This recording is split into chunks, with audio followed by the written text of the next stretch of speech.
5 things I learned go-karting that make me a faster and safer motorcycle rider. I went go-karting for the first time in a while. Every time I go go-karting, once I get back on my motorcycle, I'm faster and better every single time. And today I'm going to break that down for you guys. Number 1 is going to be smooth inputs or lack thereof. What does that mean? So when you're on a motorcycle, I'm sure you guys know, you have to be smooth as you apply throttle. You have to be smooth as you apply brake. You have to be smooth with the clutch. And when all of that comes together, you get a very smooth, fast ride. Now, being smooth not only helps with being fast, but it's also a lot safer. Right here, for example, we're coming into this turn. We can get some lean angle, but as long as we're smooth with it, we can keep on going and hit the limit of the bike. The point I'm making is smooth is good. Now, how does this relate to go-karting? Well, on a go-kart, you have to be extremely smooth, just like on a motorcycle. The added benefit, though, of a go-kart is that you can reach the limits and you can be hard with the inputs, and you really won't have that many consequences.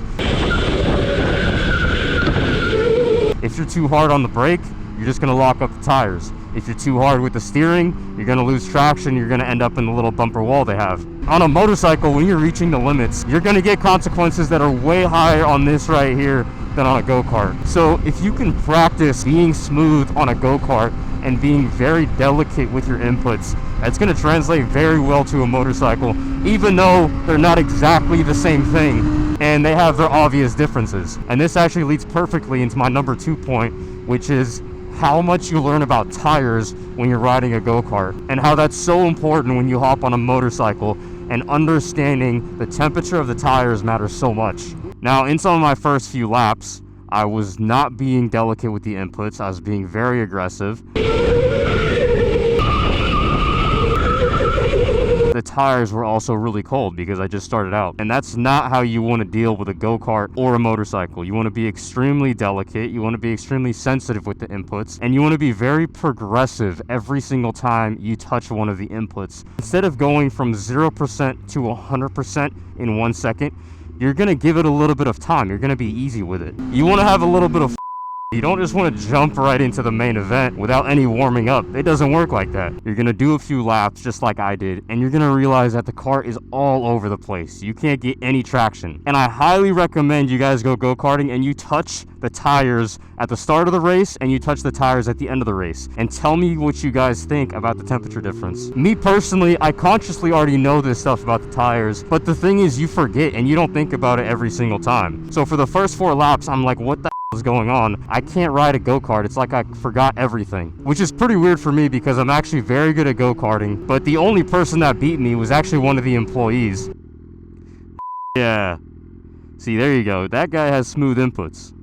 So when you have warmer tires, you're going to have more grip, which is first of all safer, and also you can be way faster. You can take hard turns at way higher speed and at way more aggressive lean angles. When I first started riding, I didn't really believe this whole thing about the tires being hotter making that big of a difference. So when you go and experience it for the first time on your own, you're going to understand how quickly tires can heat up and how much they heat up just from riding around. The third thing I learned from go-karting that makes me a better rider overall is looking ahead as you're riding or go-karting. In some of my first laps, as I was riding, I noticed I really wasn't doing well, and it was a combination of everything I've also said so far. One of the bigger reasons, I was only looking at the track that was directly in front of me. And that's an issue because you're basically delaying your processing. You don't get to react to anything until you're literally right next to it. So I was coming up to a corner. I had to decide how hard I was going to turn, how hard I was going to brake, how soon I was going to hit the gas right when I saw it. But once you fix that and you start turning your head past the turn that's right in front of you and you try to look as far down as the track as you can, you start to do a lot better because you're getting way more information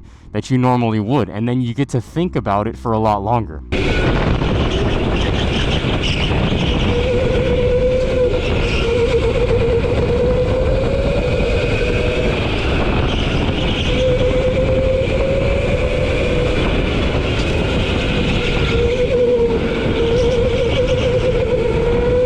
The farther you look ahead, the better you can plan out your turn, the better you can plan out whatever it is that you're going to do. And in combination with the tires, running wide is probably another huge factor of motorcycles crashing. It's people not having the right speed the right lean angle for a turn before they take it.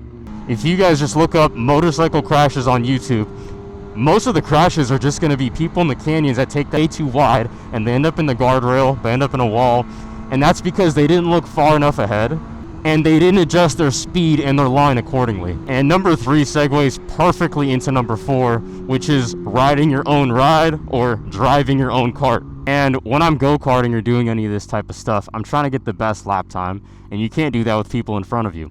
So I had one of my friends who's not as fast as me, who was blocking the way, and I was trying to get in front of him as fast as possible. So I started locking onto his line and focusing in on just passing him, no longer riding my own ride. In me focusing on him so much, he's slower than me, I'm focusing on a worse line, which makes it harder for me to even pass. After about a lap of being right on his ass and not being able to pass, I think to myself, what the hell am I doing? All this, I'm gonna focus on my line, I know what I'm supposed to do. And within like 4 turns, he eventually makes a mistake. I was on the correct line and I come in and pass him up.